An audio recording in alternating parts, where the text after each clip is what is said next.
त्याला खालून आपण प्रॉप करून वरती उचलू शकतो. व्हेरॅज ह्या केसमध्ये इथे जर पाणी साचत असेल तर खाली RCC स्लॅब असेल तर RCC स्लॅबला खालून कसं उचलणार? It is not possible. So you can lay some kind of a overlay, ज्याला आपण नॉन स्ट्रक्चरल ओव्हरले म्हणालो, तो आपण करू शकतो. Let us C.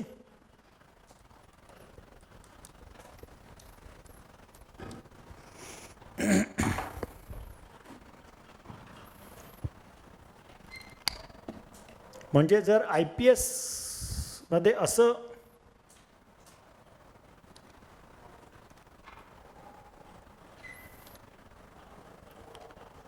एक पडल फॉर्मेशन झालंय,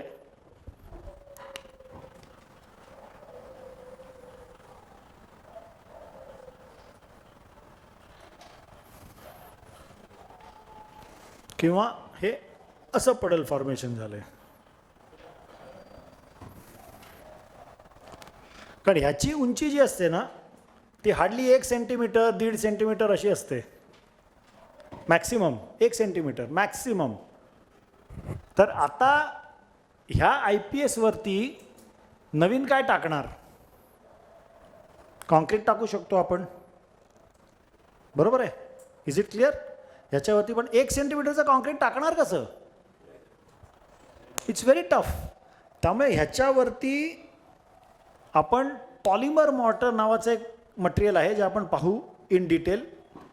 एपॉक्सी मॉर्टर नाही टाकतायत कारण एपॉक्सी मॉर्टर जे असतं ते UV स्टेबल नसतं, अल्ट्राव्हायोलेट रेजला स्टेबल नसतं. सूर्याच्या किरणांमध्ये अल्ट्राव्हायोलेट रेज असतात, हे माहिती आहे ना आपल्याला सगळ्यांना. सो अल्ट्राव्हायोलेट रेज स्टेबल नसतं पॉलिमर मॉर्टर. तर 1 सेंटीमीटरचं हे करायच्या ऐवजी what we can actually do is cut the IPS up to 1 centimetre, make a 2 centimetre cut, आणि मग हे संपूर्णपणे 2 सेंटीमीटरचं पॉलिमर मॉर्टरने लेवल केलं तर पाणी साचणं बंद होईल. हा एक ऑप्शन झाला. किंवा दुसरा ऑप्शन म्हणजे हे संपूर्ण IPS काढून नवीन करायचं. तेवढा संपूर्ण पोर्शनचा IPS काढून त्याला स्लोप असा द्यायचा की ज्या योगे पाणी त्याच्यावर साचणार नाही. दोनपैकी कुठलंही एक सोल्युशन. कारण हे सोल्युशन जे आहे हे थिअरॉटिकली सोपं वाटतं कळायला, पण ॲक्च्युली ऑन साईड बरोबर ते 1 सेंटीमीटर किंवा 2 सेंटीमीटरचं कापणं आणि त्याच्यावरती बरोबर तेवढा तो पॉलिमर मॉर्टरचा लेअर करणं आणि तो टिकणं, हे खरंच कठीण असतं. म्हणजे प्रॅक्टिकली जेव्हा रिपेअरिंगला तुम्ही सुरू कराल तेव्हा कळेल. कारण कठीण का असतं की त्याचं क्युरिंग होत नाही बरोबर छोट्या छोट्या ह्याच्यामध्ये. Practically it is very difficult to do it in a proper way. या जंक्शनला परत कुठेतरी पाणी साचून राहू शकतं लेवलिंगचं बरोबर झालं नाही तर. त्यामुळे कॉन्ट्रॅक्टर ऑल्सो सेज की सर वो इतना पूरा IPS नया कर देंगे, वो पूरा स्ट्रिप का IPS नया कर देंगे. सर ते दॅट बिकम्स अ सोल्युशन और दिस ऑल्सो इज अ सोल्युशन. म्हणजे जिकडे जिकडे पॉन्डिंग झालं आहे. परत दुसरी गंमत कशी आहे की जर का ते पॉन्डिंग स्लॅबच्या सॅगिंगमुळे असेल तर त्याच्यावरतीच आपण स्ट्रक्चरल ओव्हरले किंवा नॉन स्ट्रक्चरल ओव्हरले केला तर काय होईल? वजन आपण वाढवतोय म्हणजे आणखी सॅगिंग वाढू शकतं. हे क्लिअर येतंय? त्यामुळे you have to be very careful की ते काढून स्लॅबला प्रॉप करून स्लॅबला रिपेअर करून. कारण जर स्लॅब सॅग होते ह्याचा अर्थ स्लॅबचा थिकनेस कमी झाला आहे, भराई कमी होते म्हणतो ना आपण. स्लॅबचा थिकनेस कमी झाला आहे. तो slab is not capable of taking the load it is catering to. हा त्यातनं अर्थ झाला. तर स्लॅबला जर आपण स्ट्रेंथनिंग नाही केलं आणि त्याच्यावरती परत जरी नवीन IPS केलं तरी द लोड विल इन्क्रीज. त्यामुळे पॉन्डिंगचं रूट कॉज काय आहे या केसमध्ये? Deflection of slab is the root cause. So if you do not repair the root cause or remove the root cause from the structure then any solution that you give will not last. कारण slab परत crack होईल आणि ते परत crack होईल तिकडे, परत deflect होईल आणि परत क्रॅक होईल तिकडे. Is this clear?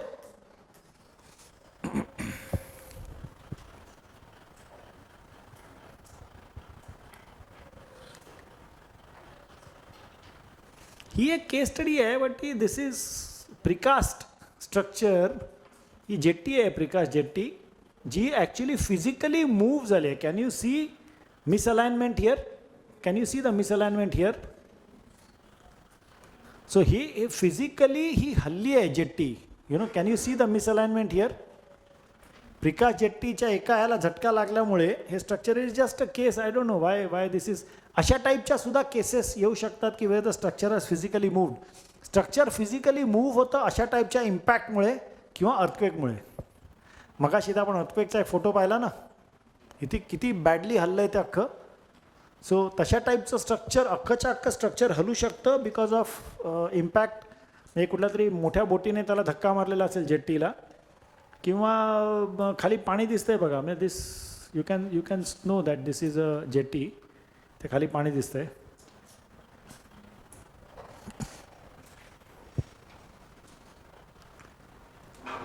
Steel liners चिकारशा पाईल्सला दिलेले असतात. These are sacrificial liners. म्हणजे ड्युरिंग कन्स्ट्रक्शन हे जे लायनर्स आहेत 6 mm, 8 mm स्टीलच्या प्लेट्स ज्याच्यामध्ये कॉन्क्रीट ओतलेलं असतं. पण इथे करोजन इतकं हाय आहे की त्या प्लेट्स करोड झाल्याच आहेत आणि त्याच्या पलीकडे आतमध्ये स्टीलचे रेन्फोर्समेंटसुद्धा क्रॅक झाले. म्हणजे सॅक्रिफिशियल लायनर्स ऑल्सो हॅव क्रॅक आणि स्टीलचे आतली रेन्फोर्समेंटसुद्धा क्रॅक झाले त्याच्यामध्ये.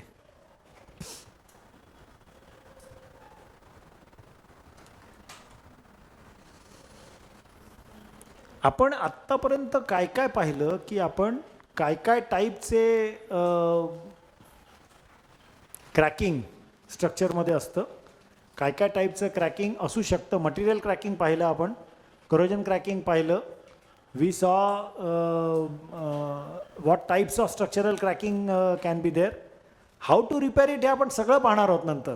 आपण आत्ता फक्त काय टाईपचं डिस्ट्रेस. बरं, आता इव्हॅल्युएट कसं करायचं ही प्रोसेस आपण आत्ता बघूया की कुठच्याही systematic approach of damages detection and repairs. हां,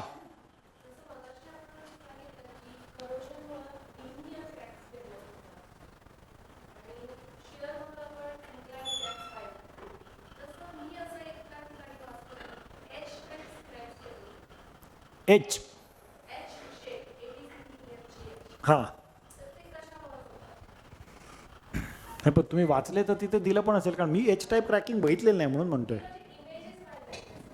एच हे बीममध्ये नाही, कुठल्या मेंबरला. हां, कॉन्क्रीटची टँक होती. म्हणजे इट वॉज RCC वॉल, बरोबर ना. ही RCC वॉल आपण समजूया.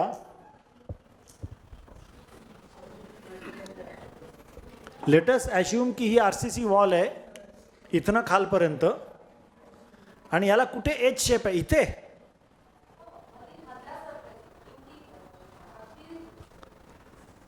म्हणजे ही अशी,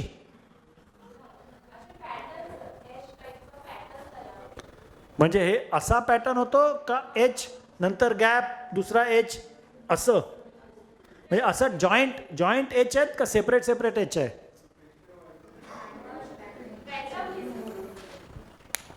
मी तुम्हाला एक फोटो दाखवतो. आपल्याकडे आहे हा फोटो ज्याच्यामध्ये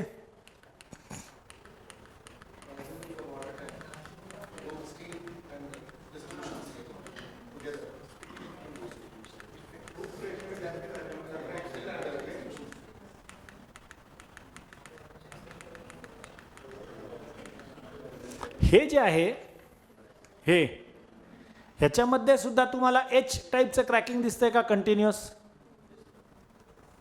म्हणजे हे अशा टाईपचं क्रॅकिंग होतं का ते. कारण क्लिअर एच, ऐका आता, क्लिअर एच, आता तो जर RCCचा टँक होता ना तर त्याची रेन्फोर्समेंट कशी असणार बघा. ही वॉल असेल, या वॉलला आतली रेन्फोर्समेंट असेल, बाहेरची रेन्फोर्समेंट असेल, आणि त्याला हॉरिझॉन्टल बार असतील. जर 2 व्हर्टिकल बार आणि मधला एकच हॉरिझॉन्टल बार जर करोजन क्रॅकिंग झालं असेल तर एच टाईप क्रॅकिंग होऊ शकतं. पण असं बरोबर मधला इकडचाच एच टाईप क्रॅकिंग झालं आहे हे कठीण आहे. दुसरी पॉसिबिलिटी मी तुम्हाला सांगतो की ही पाण्याची टाकी जर का समजा 8 फूट उंचीची असेल आणि 4-4 फुटात भरली असेल तर 4 फुटाला तुम्हाला कन्स्ट्रक्शन जॉईंट आलेला असेल, तर तो कन्स्ट्रक्शन जॉईंट मॅनिफेस्ट होऊन तिथे क्रॅक फॉर्म झाली आहे का, ही हॉरिझॉन्टल क्रॅक. पण व्हर्टिकल क्रॅकिंग जे आहे ते व्हर्टिकल क्रॅकिंग एक तर करोजनचं असू शकतं किंवा स्ट्रक्चरल क्रॅकिंग असू शकतं, कारण टँकला कोणीही व्हर्टिकल जॉईंट ठेवत नाहीत. कन्स्ट्रक्शन समजा असा 50 मीटर लांबीचा टँक आहे आणि एकाच ह्याच्यात 50 मीटर भरता येत नसलं तरी असं क्रॅकिंग असं ठेवतात. कॉन्क्रिटिंग म्हणजे आदल्या दिवशीचं कॉन्क्रीट आणि पुढच्या दिवशीचं कॉन्क्रीट स्लोपिंग ठेवतात 45 डिग्रीजमध्ये. त्यामुळे आय डू नॉट सी की हे व्हर्टिकल एच टाईप हे कन्स्ट्रक्शन जॉईंटमुळे असू शकतं आणि व्हर्टिकल जे आहे ते करोजन ऑफ रेन्फोर्समेंटमुळे असू शकतं. बाकी आता तुम्ही जर तो फोटो उद्या जर व्हॉट्सॲप करून आणलात तर तुझ्या फोटोग्राफमध्ये आणलात तर मी उद्या पाहून सांगू शकेन बहुतेक कसं वाटतं. Will try.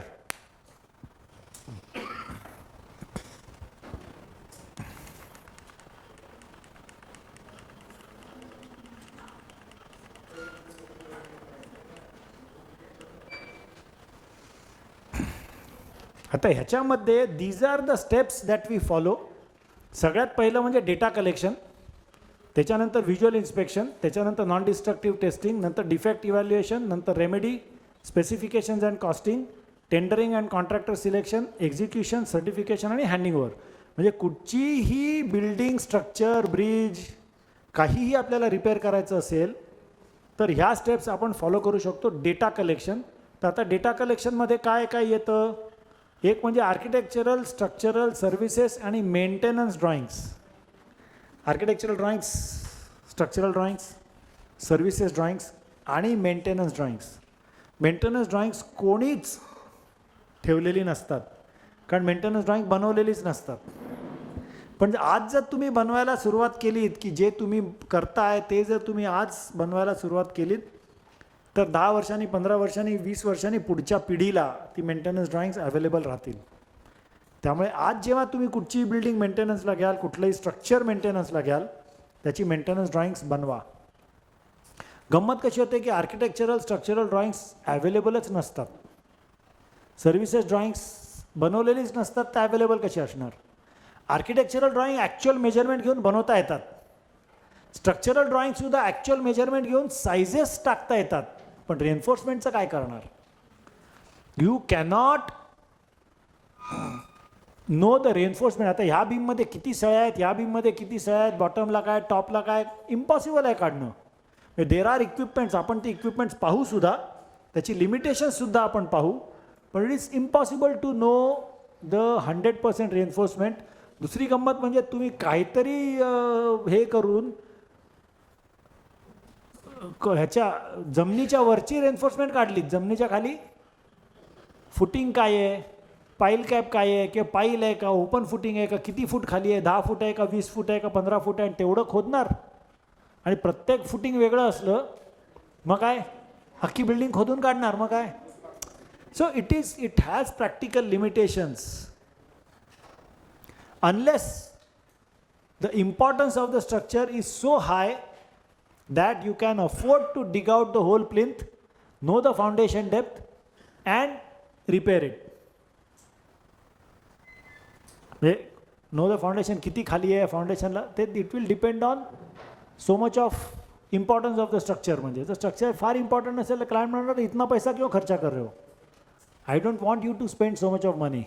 Is it clear?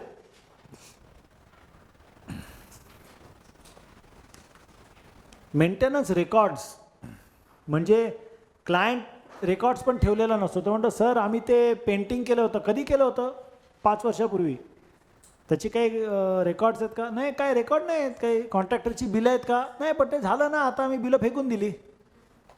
So what happens is he does not maintain. त्यामुळे तुम्हाला 5 वर्षापूर्वी किती एरियाला पेंटिंग केलं होतं, किती एरिया सोडला होता, कुठल्या टाईपचं पेंट तर बऱ्याचदा दिसतं, पण आतमध्ये केलेलं रिपेअर, सर हे सगळे कॉलम आम्ही रिपेअर केले होते, हे बीम, पण किती रिपेअर केले होते. 100% सरफेसचं तुम्ही रिपेअर केलेला नसेल ना, किती रिपेअर केला होता, त्याचा काही फोटोग्राफिक रेकॉर्ड होता का तुमच्याकडे, काही आहे का, काहीही मिळत नाही अनफॉर्च्युनेटली. त्यामुळे it is extremely important to maintain records and do documentation. I feel one thing the foreigners are more systematic than us is in documentation. We must have proper documentation. We do not make documentation for whatever reasons. आपल्याला त्याची लाज वाटते, आपल्याला त्याची भीती वाटते, काही असेल कारण, बट आपण डॉक्युमेंटेशन नीट करत नाही आणि त्याच्यामुळे प्रचंड त्रास होतो. जेव्हा 5 वर्षांनी 10 वर्षांनी दुसरी व्यक्ती ती रिपेअरिंगला येते, प्रचंड त्रास होतो. त्यामुळे maintenance record creation is also a very big thing. History of use. History of use म्हणजे काय की हे स्ट्रक्चर आधी बांधलं गेलं होतं रेसिडेन्शियल म्हणून, सर त्याच्यानंतर ते रिपेअर झालं आणि त्याच्यानंतर कमर्शियल म्हणून वापरात आलं, आता सर त्याचं वेअरहाऊस म्हणून वापरात आहे. आता लोडिंग किती वाढलं. बांधलं होतं 200 kg पर स्क्वेअर मीटरला, नंतर 400 kg वापरलं गेलं, आता 800 kgला लोड होतं आहे वेअरहाऊसला. असं होऊ शकतं. सो हिस्ट्री ऑफ यूज आणि टाईप ऑफ लोडिंग या दोन्ही गोष्टी आपल्याला माहीत पाहिजे. This is the data that we must collect. अजून काय आहे का? हां आहे. Type of problems, whether cracking, leakage, vibrations. Structure will always tell you about leakage. Structure will always show you about cracking. But if it is not a continuous vibration, structure will not tell you about if the vibration is not continuous. That the owner will tell you की बाबा इकडे sir हे तिकडनं train गेली ना की इकडे vibration येतं. आणि ट्रेन किती जाते? दिवसात 2दा ट्रेन जाते. तुम्ही उभे राहा इकडे, दुपारी 12 वाजता या, 12:20 इकडनं ट्रेन जाते आणि बघा किती व्हायब्रेशन होतं. पॉसिबिलिटी आहे. पण समजा हे त्याने सांगितलं नाही आणि तुम्ही सकाळी 10 ते 11 वाजता ते स्ट्रक्चर बघितलं, व्हायब्रेशनचं तुमच्या ह्याच्यात मेन्शनच होणार नाही. Is it clear? त्यामुळे it is extremely important to know the type of defects or the type of problems that the person who is using faces.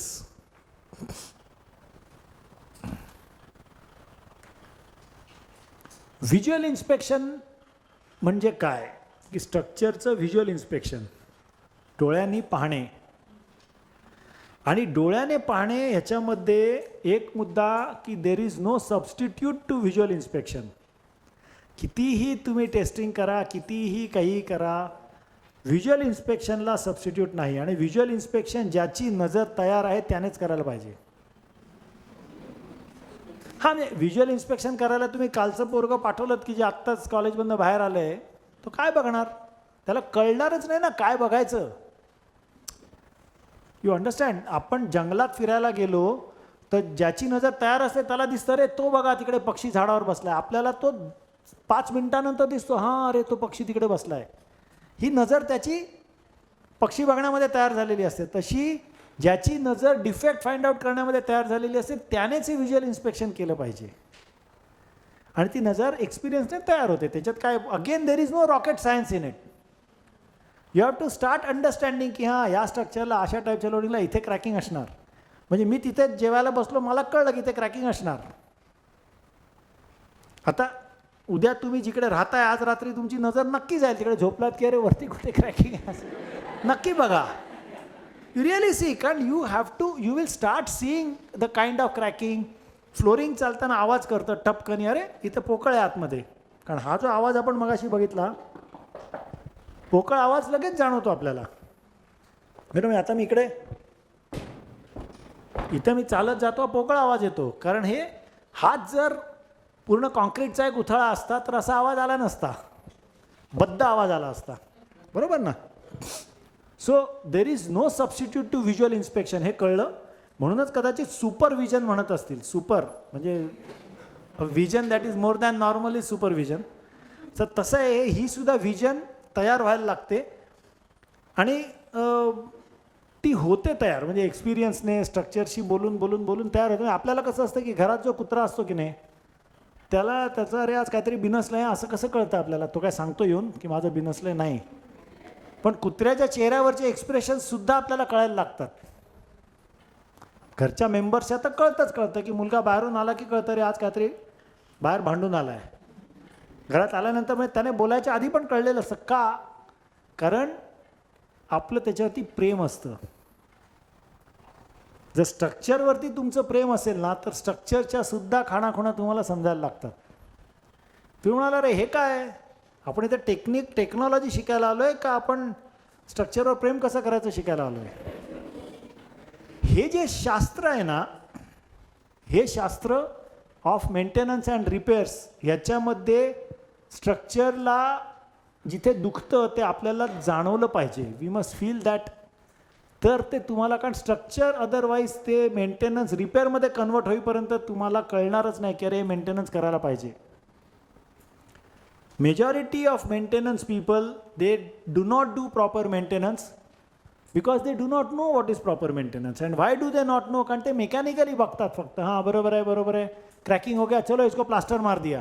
अरे त्या क्रॅकिंगच्या रूट कॉजला जा ना. नवीन प्लास्टर केल्याने फरक पडत नाही. नवीन पेंट करून, प्लास्टर करून पेंट केलं सर आम्ही, त्याला काय होणार? क्रॅकिंग परत येतं ना. Unless you go to the root cause of it you will not be able to resolve. आणि रूट कॉजला केव्हा जाल तुम्ही? जेव्हा तुम्ही स्ट्रक्चरला काय झालं हे कळेल तेव्हाच. No substitute to visual inspection. Access system is a challenge. Visual इन्स्पेक्शनला बाहेरून जर एक 20 मजली बिल्डिंगला डेडवॉल असेल तर त्या डेडवॉलला 20 मजली बाहेरून जाणार कसं? तुम्ही बघणार कसं? So access system is a challenge. नंतर चिमणी आहे. क्लायंटने तुम्हाला 275 मीटर चिमणीचं हेल्थ असेसमेंट करायला बोलवलं. काय करणार तुम्ही? ती चिमणी 275 मीटर आणि आजूबाजूला दुसरं असंही स्ट्रक्चर नाही आहे की ज्याच्यावर जाऊन त्याच्या खिडकीतनं तुम्ही ती चिमणी बघू शकाल. So it is a challenge. Access system. Hyperbolic paraboloids असतात ना, cooling towers.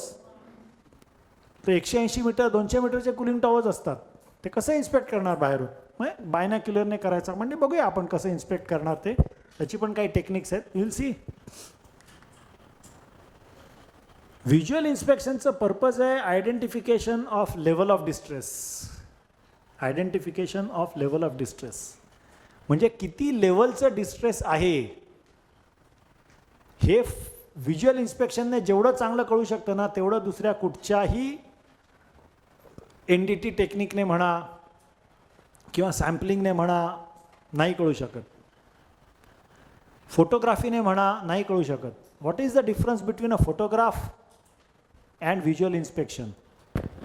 The basic difference between a photograph is two-dimensional because it has only one lens. Camera has one lens and God has given us two lenses. Why?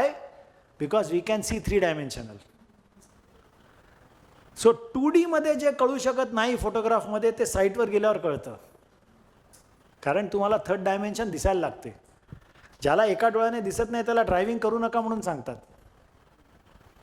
कारण त्याला 3D दिसत नाही. He sees only 2D. which can be dangerous.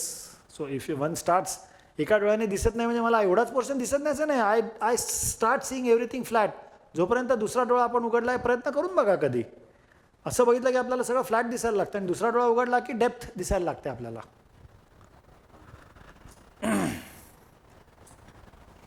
त्यामुळे identification of level of distress जे आहे ते कितीही फोटोग्राफ्सवरून पाहिलं तरी साईटवर गेल्याशिवाय ते फील येत नाही. त्यामुळे visual inspection is extremely important. Various types of distresses. किती वेगवेगळ्या प्रकारचे डिस्ट्रेसेस आहेत. तुम्ही जर तुमच्या ज्युनियरला पाठवलं ना तर तो ज्युनियर त्याच्या बुद्धीने ते काम करून येतो. वेगवेगळ्या प्रकारचे डिस्ट्रेसेस तुम्ही जर स्वतः गेलात तर तुम्ही आयडेंटिफाय कराल की हे वेगवेगळे 22 टाईपचे डिस्ट्रेसेस आहेत ना. आता हे कुठे कुठे आहेत ते तू बघून ये. ते मग तो बघू शकतो. But your visit is extremely important in repairs. You cannot avoid a visit if you want to repair the building correctly and in the least cost. Correctly and in least cost. दोन्ही गोष्टी.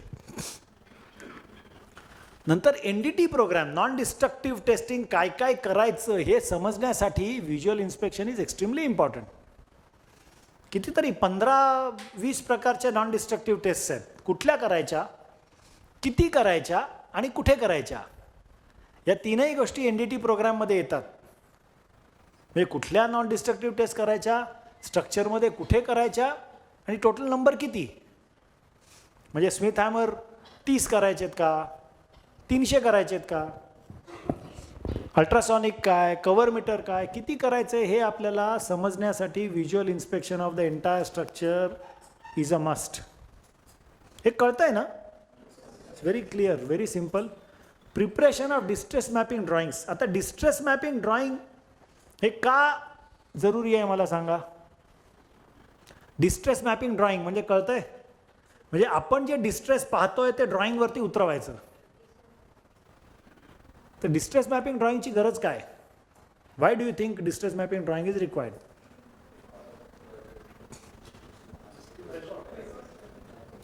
Record तर project संपल्यानंतर झाला, पण during project त्याचा उपयोग काय? Correct. For estimation of quantities, for estimation of quantities, distress mapping drawings are very important. Is this clear? For estimation of quantities, distress mapping drawing is very important. Preparation of distress mapping drawing. दुसरं कारण काय असू शकेल? हा कळतोय ना मुद्दा? आपण drawing असल्याशिवाय नवीन बिल्डिंग आपल्याला बांधायची, ड्रॉइंग असल्याशिवाय आपण BOQ आणि एस्टिमेशन काढू शकतो का? BOQ म्हणजे माहिती आहे ना, बिल ऑफ क्वांटिटीज काढू शकतो का?